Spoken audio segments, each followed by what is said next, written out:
वहां राह।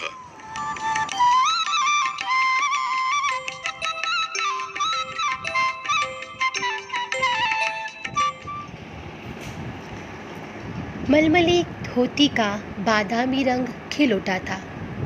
किनारों पर कसूती के टाकों से पिरोई हुई बेल थी। पल्लू पर भरवा टाके अपना कमाल दिखा रहे थे। सुनहरे रूपहले बेल बूटों से जान आ गई थी मलमल में। इन बेल बूटों को सजाया था ईला सचानी ने। ईला की हिम्मत की अनूठी मिसाल है ये कढ़ाई के नमूने। बच्चों, ये कहानी है ईला नाम की ऐसी लड़की जिसके दोनों हाथ बचपन से ही काम नहीं करते थे, पर ईला ने कभी इसे अपनी कमज़ोरी नहीं बनने दिया। कैसे, इसे जानने के लिए हम जुड़ते हैं आगे की कहानी से। आइए।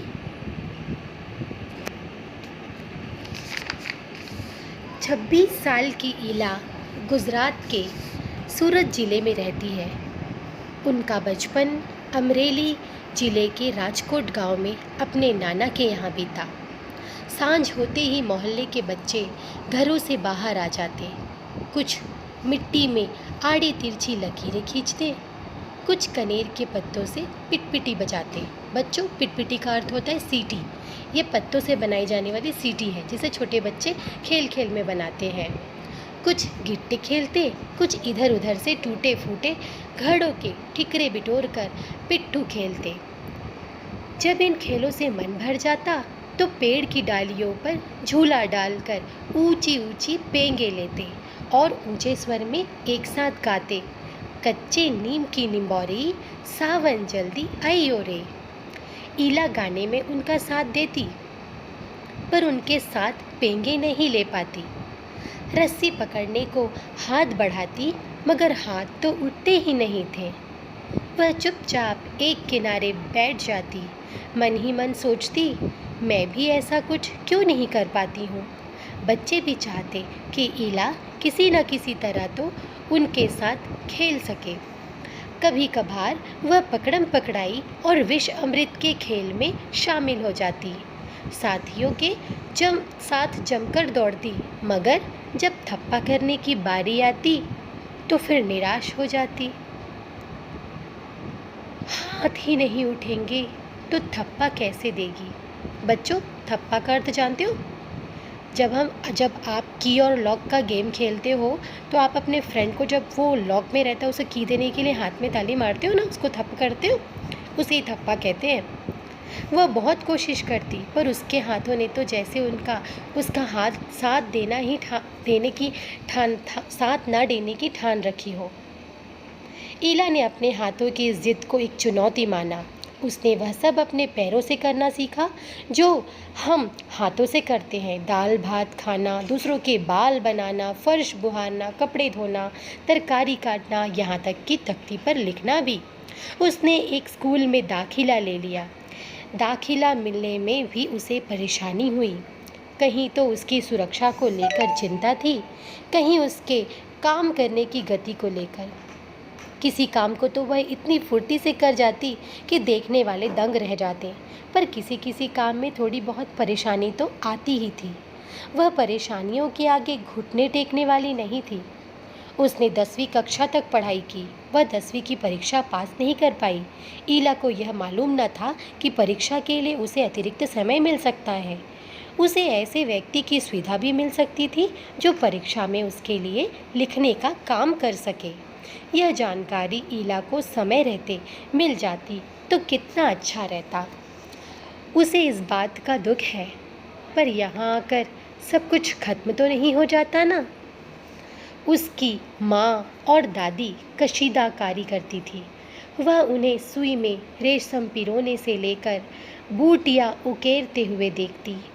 न जाने कब उसने कशीदाकारी करने की ठान ली।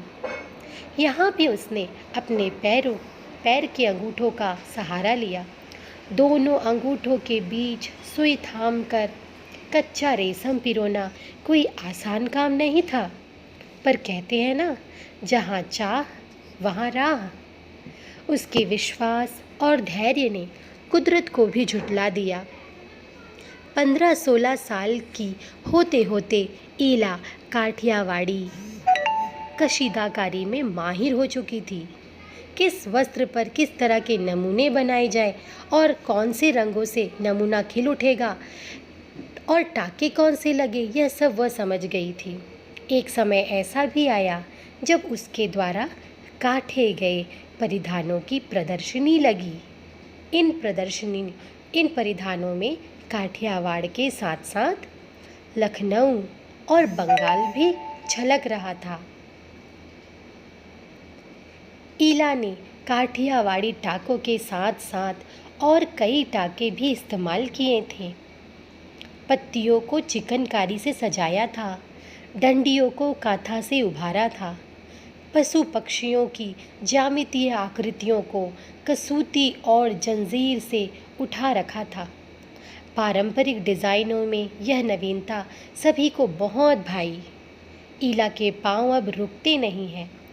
आँखों में चमक, होठों पर मुस्कान और अनूठा विश्वास लिए वह सुनहरी रूपहली बूटियाँ उकेरते थकती नहीं है। तो बच्चों, आपने देखा कि ईला ने अपनी लगन, मेहनत और दृढ़ शक्ति से अपने लक्ष्य को प्राप्त किया। क्या हम एक स्वस्थ शरीर लेकर ये सारे काम नहीं कर सकते? बिल्कुल कर सकते हैं। और उसके इस सराहनीय कार्य के लिए गुजरात सरकार ने उसे सम्मानित भी किया। आशा है आप इस कहानी से अच्छी प्रेरणा लेकर जीवन में अपने लक्ष्य को प्राप्त करने का प्रयत्न करेंगे और सफल भी होंगे। धन्यवाद।